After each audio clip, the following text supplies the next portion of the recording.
even if there wasn't any scriptures in the Bible regarding homosexual marriage, we could reach these conclusions via natural law, but natural law doesn't make sense unless we were created on purpose and for a specific purpose.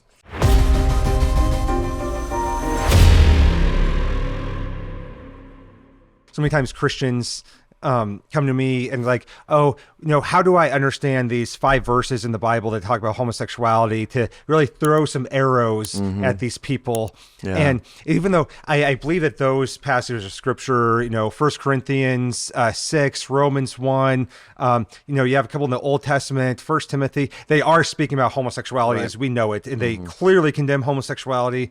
But I always say that even if those verses were not in scripture, we would still have such a strong case against homosexuality based on God's created order. And you talked about that in your book of God's created order and the natural order of the universe and living out our purpose. And we have a designer with a purpose.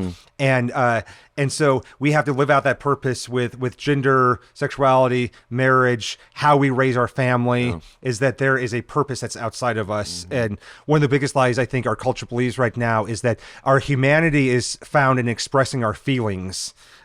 Because if there is no God, then we are our own God, and we express whatever is inside of us. Whereas we as Christians, we can look at God's created order and say we have a designer. So our identity, our foundation, our humanity comes from God, and his purpose is for us, and his design for us, and his image that's in us, and not from something that's within us. That's exactly right. Even if there wasn't any scriptures in the Bible regarding homosexual marriage, we could reach these conclusions via natural law, but natural law doesn't make sense unless we were created on purpose and for a specific purpose.